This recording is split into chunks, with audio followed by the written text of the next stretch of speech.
The Comprehensive Economic Partnership Agreement, or CEPA, between India and the UAE, which aims at increasing the bilateral non-oil trade to $100 billion in 5 years from $45 billion now, has many firsts. These include chapters on digital trade and intellectual property rights. But India seems to be effecting a significant change in its trade policy stance by opening its central government procurement market to the UAE after keeping the subject out of free trade agreements so far. This will give national treatment status to UAE companies while bidding for central tenders, which means such companies will be treated on par with Indian companies for procurement.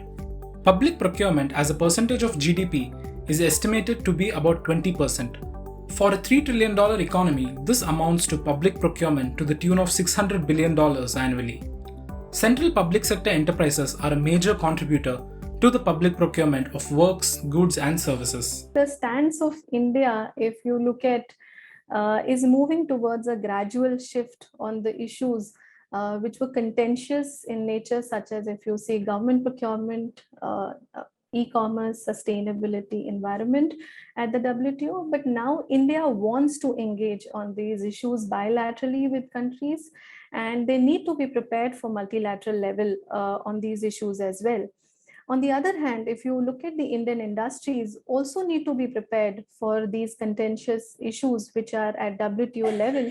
We wanted Indian industries to face them bilaterally first, and then understand the nuances of the same, and then move forward towards the WTO at a multilateral level. Vietnam is also not been part of plurilateral agreement in the GPA.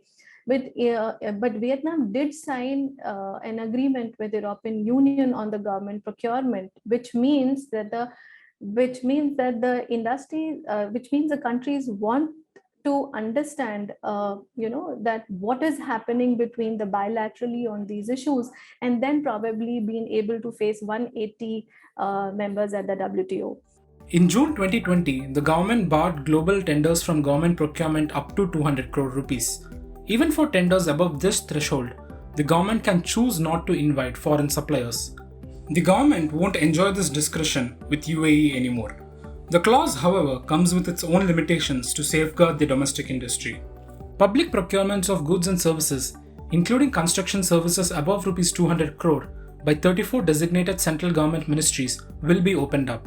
However, procurements by all central public sector enterprises, autonomous bodies, and regulators are not covered under the deal. Procurements related to construction projects or any infrastructure projects, procurements relating to the healthcare sector, procurements of agricultural products for food aid programs are also not covered under the deal. Recognizing the important contribution that MSMEs can make to the economic growth and employment, the agreement allows both parties to apply a preferential procurement policy for their MSMEs. What are the larger implications of India's move?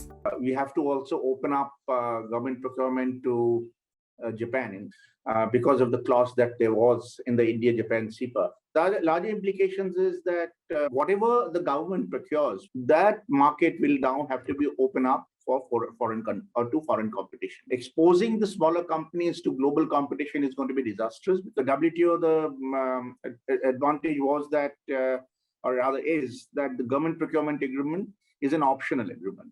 But we have been under pressure to open up in several of the FTAs, especially the trade and investment agreement with the European Union. Once you have given this market to one partner, it will be very difficult for the government to say, no, I'm actually giving extra preference to one partner as compared to the other. And then, of course, the WTO.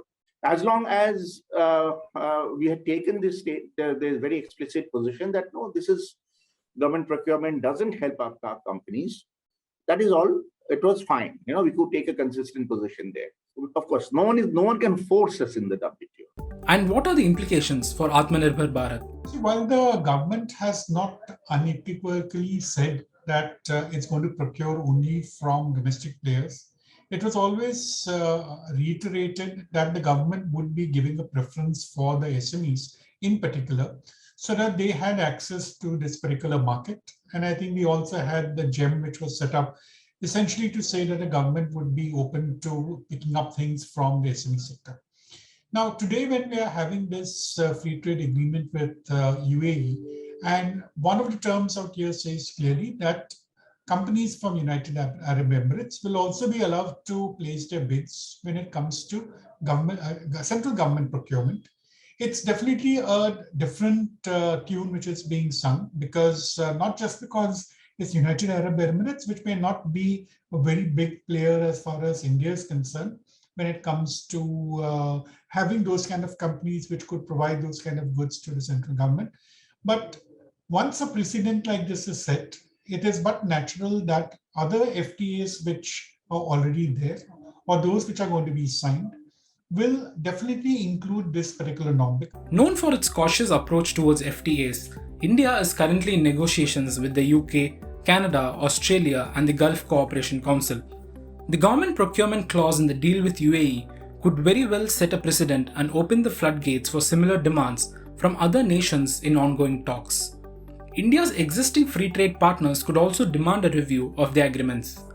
The move also sends confusing signals to local suppliers, just as India is in the midst of the Atmanirbharta initiative to strengthen domestic manufacturing. If you like this video, share it and subscribe to Business Standard. For more news, views and insights, log on to www.business-standard.com. Do also follow us on YouTube, Twitter, Facebook, Instagram, Telegram and LinkedIn.